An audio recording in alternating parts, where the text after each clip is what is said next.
We are back to start off the back half of the year. A lot to discuss in the labor market, the latest in crypto, equities, and much more today on Money Never Sleeps.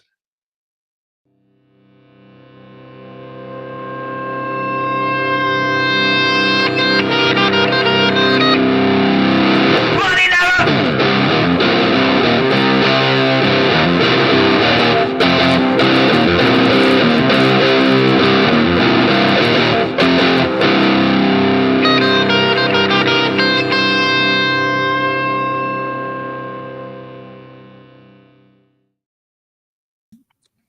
Thank you for joining us today, everybody. As we get going, do us a favor, hit that like button, subscribe to the channel. Remember, nothing that Kevin or I say is financial advice, so please do your own research.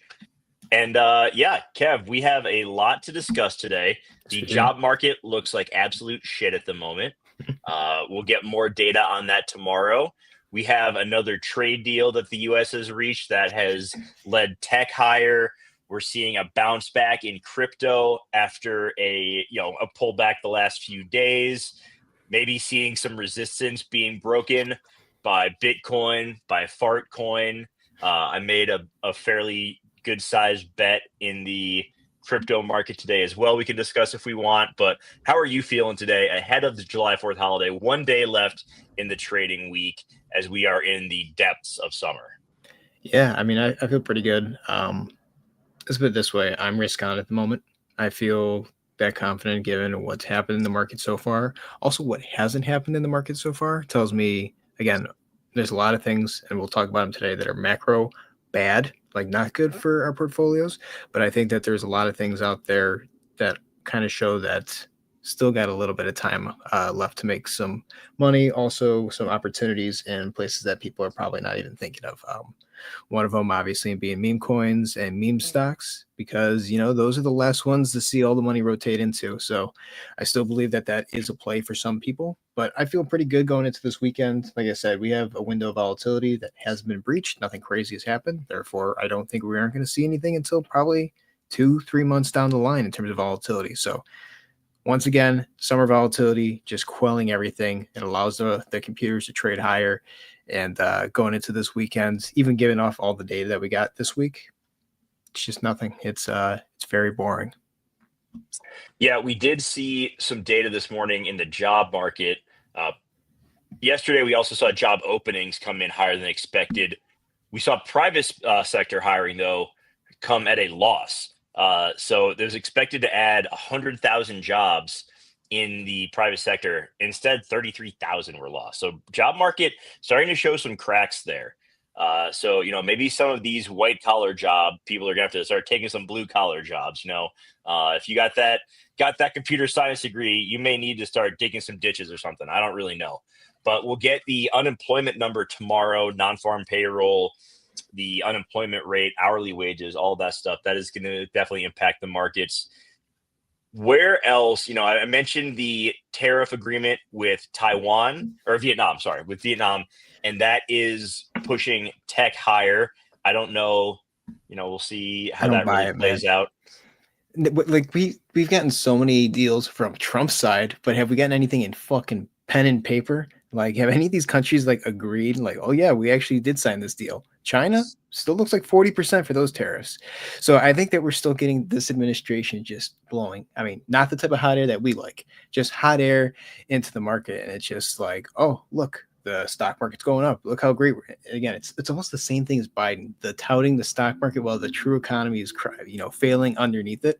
The jobs data today showing just there are some cracks out there. I think that we'll probably get revisions after the fact that are just like, oh, actually it was worse than we thought it was initially.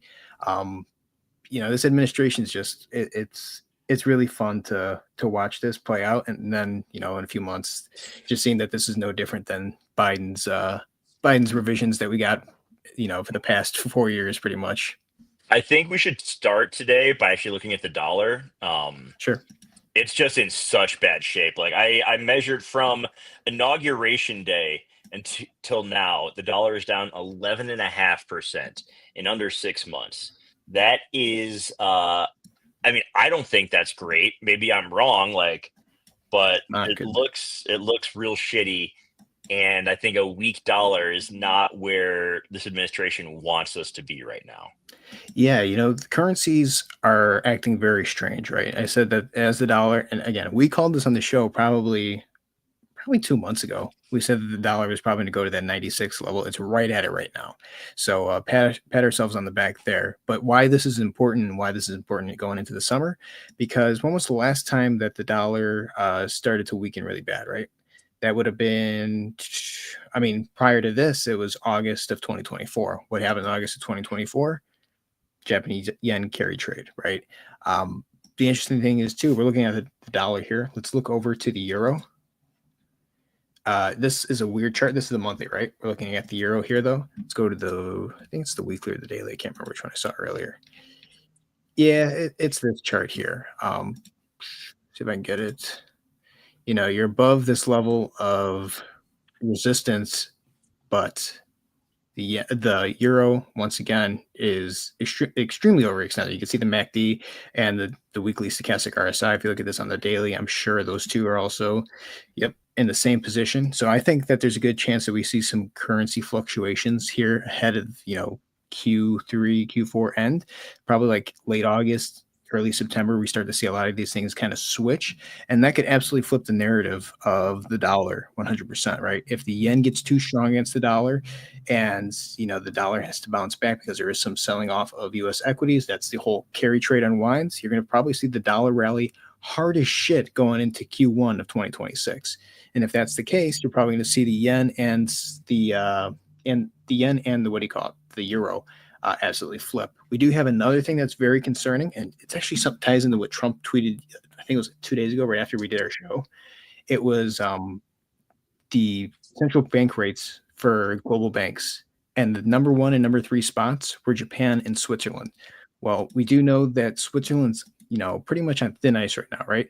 Continue to see that it is dropping here. This is the USD against the Swiss franc. If Switzerland has the problems that we think they do, again, I think that they and Japan are like the Iceland and Greece of this cycle. There is a good chance that this absolutely implodes, and this could send the dollar, going back to the DXY, on a parabolic run back to this 114 level. It doesn't sound possible right now, granted where the dollar is, right? We're talking about a 15-point swing for the dollar. But again, there's just a very fragile system out there with, again, we don't know necessarily because of summer volume, that these currencies could flip instantly. And when they do, what happens with the dollar at 115? Probably see an equity market that's selling off like fucking crazy. So it's a really interesting place where a lot of these things are. They're just kind of like, it's Wile E. Coyote standing over the edge of the cliff, and it's just waiting for that moment where he looks down, and it's like, oh, gravity's back, and you're going to see all of these things kind of just fall into place. It's just the perfect stage for problems in the currency markets. God, it's just maybe we're close to a time where you just like long the dollar. I mean, Honestly, it's not a bad place. Again, I'm not saying to do it, but if there is a sell-off, and we kind of anticipate a lot of those loans come due in September, makes sense that people are going to want the USD to pay off some of those debts, right? It's going to be very interesting to see. Maybe it is a play that maybe I buy some calls or something like that on whatever the DXY I ETF just is. with how oversold this is, and I'm curious as well. There's so much. I mean, take a shot every time we say stablecoin, but with all of the the Genius Act and all the stablecoin legislation and the further adoption of crypto, how is that going to like both in the US and globally, how is that going to impact the DXY? I think is another reason to maybe be bullish on the dollar. So I don't know, like this is just such an like the dollar. I don't think that we're on the verge of the dollar collapsing. No, not at um, all. so I do think that if you look at just how far gone, like I don't know, man, like maybe some calls on the DXY is a play. Oil collapses before the dollar does. That's how much faith I have in the dollar here. It's just when everyone's selling, they're going to want to go somewhere. You're going to see how important forex actually is in a market that's only worshipped stocks, crypto, and meme coins for the past 4 or 5 years. Yeah. All right. What else do you want to look at today? It's been It's been a somewhat volatile week. We saw pullback in crypto over the last few days. We had the big beautiful bill, just the dumbest name for anything ever is the one big beautiful. Like, what are we doing here? But we've seen that face some opposition in the House now. Uh, the markets have definitely moved as that has advanced, but we're seeing a bounce back. Crypto is just green across the board right now. Uh, we've seen that the Solana ETF with staking, it looks like that's going to be going live soon. Robinhood has now added staking onto their platform. They're offering like 7.4% on Solana. They're also, I mean, That's not a problem. they're going right at Coinbase. Like, they are offering a cash bonus for transferring your crypto over to Robinhood. So, if you're looking for if you want to use a centralized exchange and you're looking to make a little extra cash, maybe you take advantage of that. Not financial advice, blah blah blah. They will But be we're fine definitely, too, right? That's the thing that I think a lot of people hate about Robinhood. Like, oh, they might go under. They're not gonna go under. They'll be fine. They're protected. Thing is, can you buy or sell, the assets that you want to when you need to? That's the yeah. question. Well, I'm not saying about staking, but I'm saying like they will, like, there's a cash bonus just for moving your crypto over Oh, I there. know. I want Yeah, to do that because yeah, Coinbase is fucking, absolutely raping people out here with these fees. I don't have the yeah. Coinbase one, so I was just like making. I bought some more Farcoin last night, so I was just like, all right, Oh baby, let me just be careful with how I do this because $17 for a fee is stupid, bro. That's insane. yeah. I mean, I buy Fart Coin on Jupiter. Like, that's where I do my swaps on Solana, and that's been pretty cheap. So, all right, let's talk about. Is there anything, like, equities are kind of boring right now? Like, we're not really in earnings season. We got one. We mentioned the Robinhood stuff. What is, let's talk about the one equity you want to, and then we can go to crypto. Absolutely. So I'm going to pull up an insider buy that we got off of GameStop yesterday. Again, GameSider inside buys happening. You don't see this necessarily with a lot of the companies out there right now, right? We saw Jeff Bezos drop $5.3 billion on the day of his wedding. We saw, what's his name? Jensen Huang dropping 30 million, I think two sales last week. We're seeing, and then obviously the MicroStrategy, which we'll get to in a second, because that whole situation just continues to bother me at night. There is a lot of insider sells happening, but then you get something like GameStop that you're continuing to see buys, and you saw, I think, 79% FTDs the other day, which is failure to deliver because the stocks just aren't there, and they're just borrowing, tons of naked. It's just naked short selling all the way. But this continues to be a problem that relates to what's happening in the currency markets. There's enough liquidity out there for them to continue shorting this shit. And we're starting to see a lot of short squeezes out there. GNS, that stock, they've halted it on, the buying option on Robinhood and on, what's the other one? Fidelity. Quantum, I texted you in house about that recently, but that one went from, I think, trading at $7 and it went all the way to 36 recently. And then it dropped, it's like $19 now. But you're starting to see a lot of these things just absolutely squeeze. Why? It's because we're getting into a very illiquid market. Not necessarily right now, but I think that come September, when everything starts coming due, you're going to see a lot less cash out there flowing into the ability to short. And if they do short, they're going to have to short, wisely, things that are actually going to go down, as opposed to having to cover anything if there are entities out there that have cash on hand. One of those entities being GameStop. GameStop is pretty much match even in cash with their market cap, which is absolutely insane for a company that is profitable, continues to be profitable, right? I continue to say they are the best company out there on the stock market. That is absolutely insane, the amount of short interest that there is to match GameStop. Meanwhile, you look at something like MicroStrategy that is got zero revenue and is pretty much getting all of its cash through convertible bond sales, all of its profits unrealized. How long does that last? And given we get into a liquid market, right? They will have no cash on hand whatsoever. So when we look at the GameStop chart, I'm pulling that up right now, continues to be within this triangle. This triangle is hilarious because I think that we are going to continue to see compression of GameStop's price. We're looking at this on the daily. As soon as we get to the top of this triangle, You're getting rejected here, but you're looking at the MACD, looking very nice. You can see that it looks like it's curling. We got a green candle on the MACD. Daily stochastic RSI is going to be pretty close to overbought in the next few days, weeks. So I do think that we have another push down, probably this $22 level or so. Maybe we get some more insider buys within there, but we're getting close to a date, right? The date, I think right here is the 29th. Ironically, the day before Japan has its BOJ meeting. So we'll get some news around that there. And we do know how heavily correlated that GameStop is with both Switzerland and Japan. Again, those derivatives, Credit Suisse is holding the bag. I mean, the Credit Suisse bag is being held by UBS. The Swiss franc and the yen absolutely go haywire. There's not going to be that many people that are able to short this. You're going to see a lot of, I think the theory is you're going to see a lot of the GameStop money that they do have time the market and perfectly buy back a ton of shares that just unleashes a huge short squeeze. Maybe that's why they're stockpiling cash so much. We'll see. But I'm seeing here insider buys. You're seeing that it's probably going to coil up into this triangle, and this massive triangle, has been going on since June of last year. So, a break that much, a break from something that's been going on for that long, probably going to be fairly volatile. It's probably going to close some gaps. You got a gap all the way up to $29.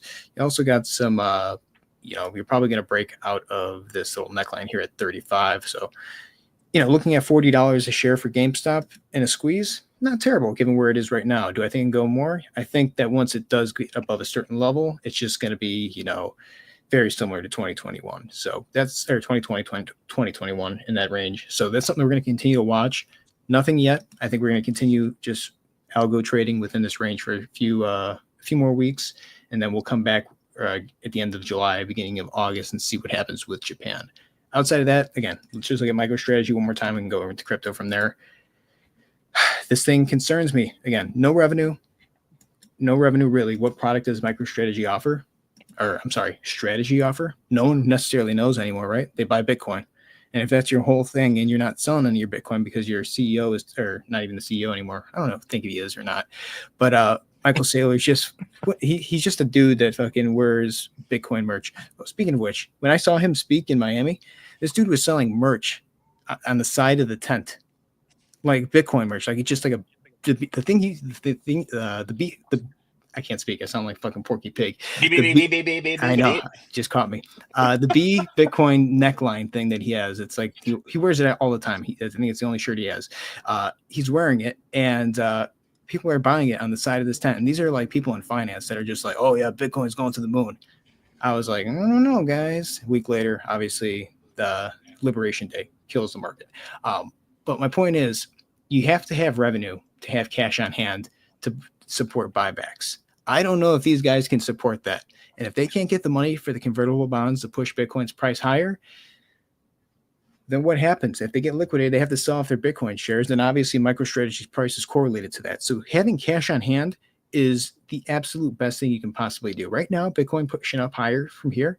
That's a good thing for GameStop because they obviously have, I think, 4,220, some stupid number. And I say stupid kindly. It's like 420 or something like that. It's like 4269, something like that many coins. But I'm very concerned with how this plays out when we get into that illiquid market. GameStop, I think, will be fine. They have the cash on hand. MicroStrategy does not. They are pretty much just hoping Bitcoin's price pushes up. I think the average price right now for MicroStrategy is somewhere at 70K. So as the price continues to go up and they continue to buy, that's just raising their average, and that's not going to be beneficial, I think 6 months from where we are today. So that's just a little spiel on MicroStrategy. I keep thinking about it. It bothers me. And, it almost is a very FTX moment, in my opinion, where we're heading towards. This is like summer of, when did FTX collapse? 2022. So this feels like September of 2022. So that out of the way.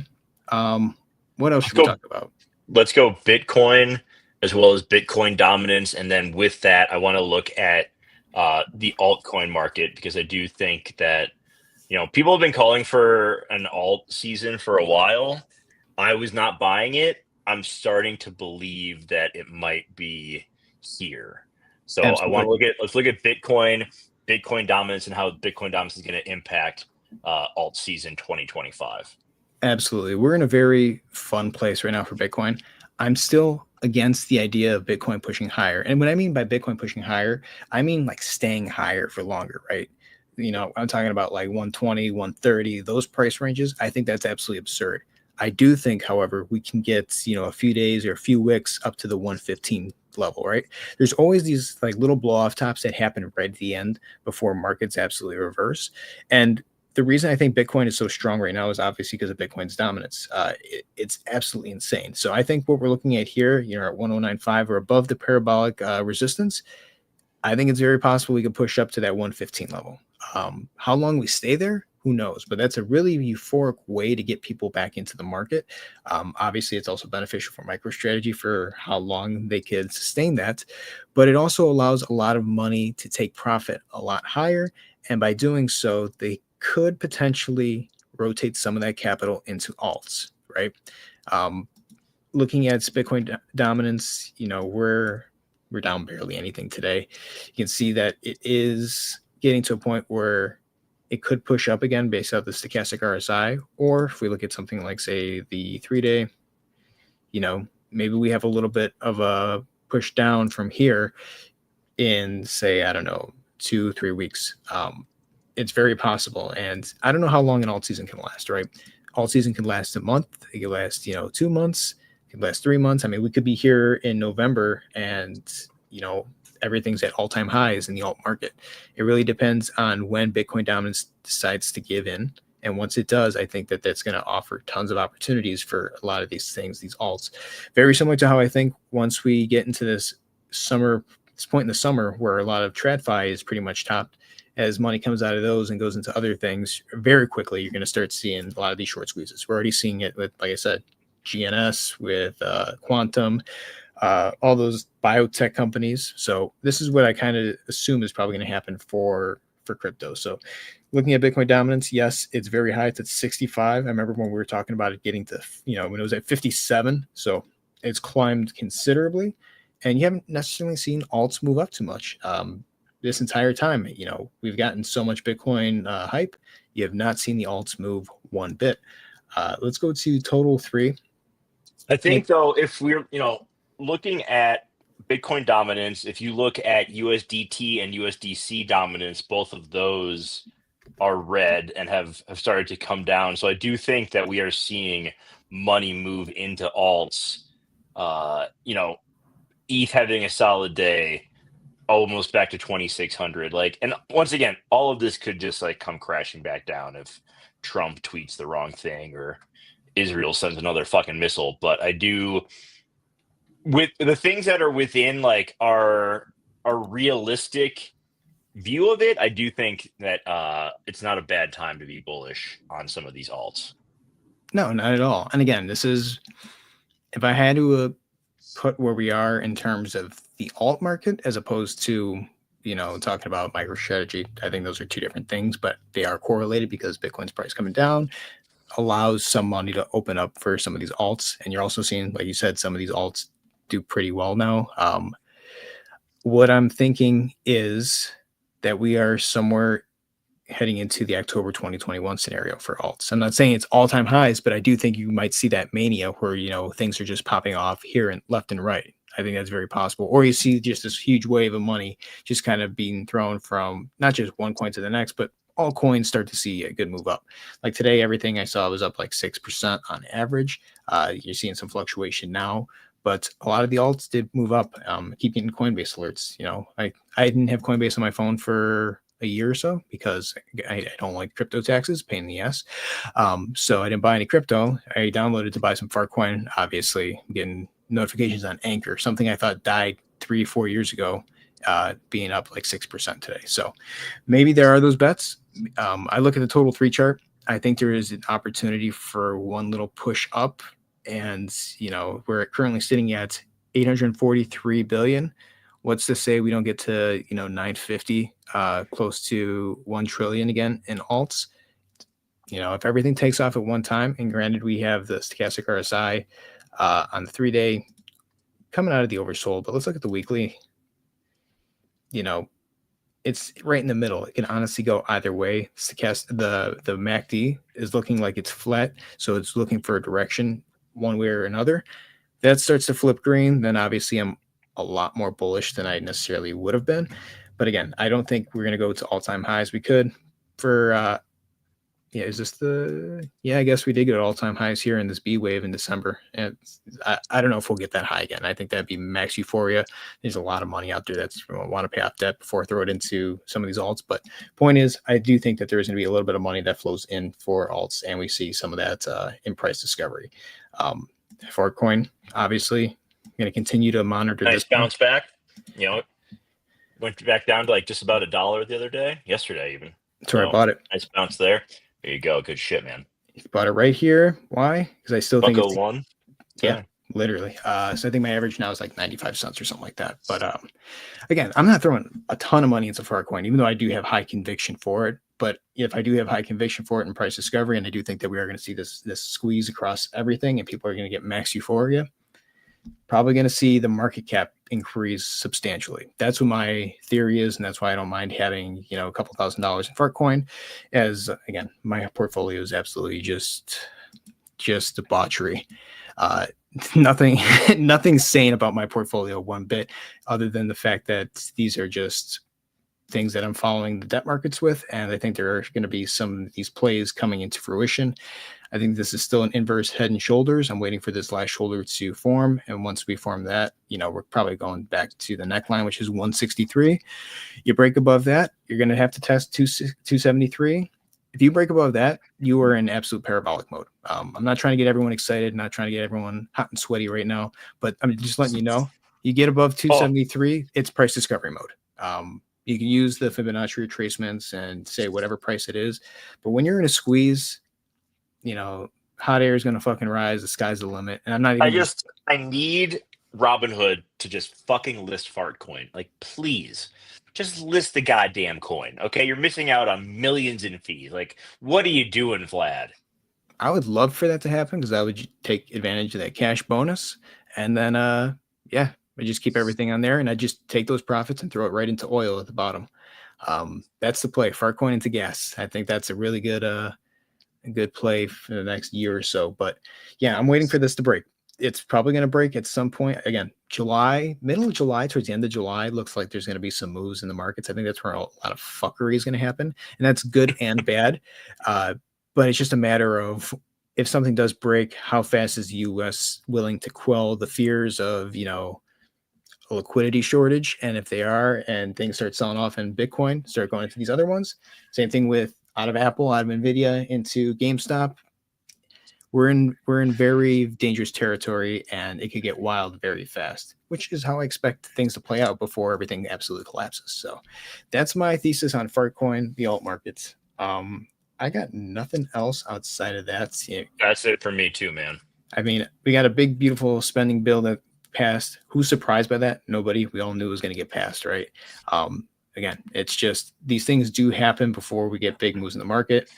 Waiting on the repo numbers once again, because introduction of that tells you that's a last ditch effort of QE. If that's the case, we're looking at something very flash crashy. Again, probably after OPEX because that's how it always is. But right now, I have no worries for the summer. Like I got my bags packed. I'm waiting for things to take off. But like you and I talked about before the show, taking profits is going to be an absolute art going into the end of the year.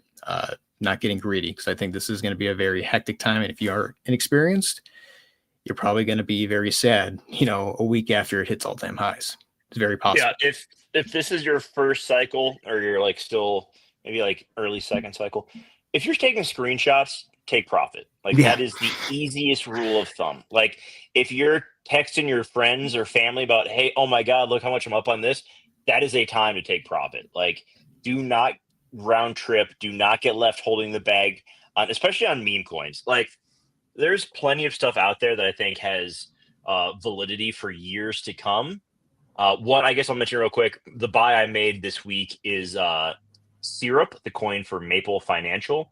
They are a institutional lending protocol, and I think that there's, we can talk about that more next week, but I think that there's, I'm bullish on them and what they are building. But for a lot of these memes, like, do not get left holding the bag, please. Take profits when everyone is getting euphoric. like you don't need to sell everything at once. If you DCA into shit, you can DCA your happy ass out of it as well. Take initials, take some profit off the table, leave a little moon bag in case shit gets weird. But you know, if you end this cycle with less money than you started, you did something wrong and you need to take some serious thoughts. But that's all I got to say. We can wrap it up there. No show on Friday. It's 4th of July. We'll be back on Monday. Not really we'll see what the employment reports look like tomorrow and how that moves the markets. But that's the one thing that is concerning about being released on the 4th of July. Again, the window of volatility ends July 7th. So what is that? Monday. Yeah, so maybe their unemployment report's terrible, market prices in something, volatility spikes a little bit, but then it just retraces back down. That's what I expect from this. I think it's probably not going to be the greatest number. I think it might be a little bit of a vol spike, but going into Monday with the weekend, anything that happens over the weekend, guys, it's not real. It doesn't matter. Everything's fine by Monday market open. So that's summer volatility for you.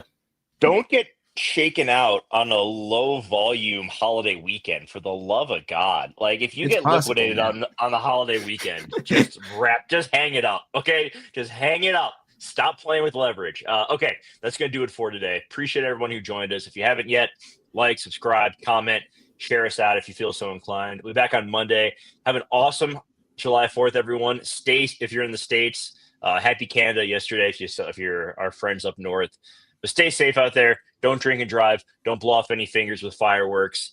Just have a good time. Enjoy a little bit of rest, and we'll get back to it on Monday. Take care, everyone.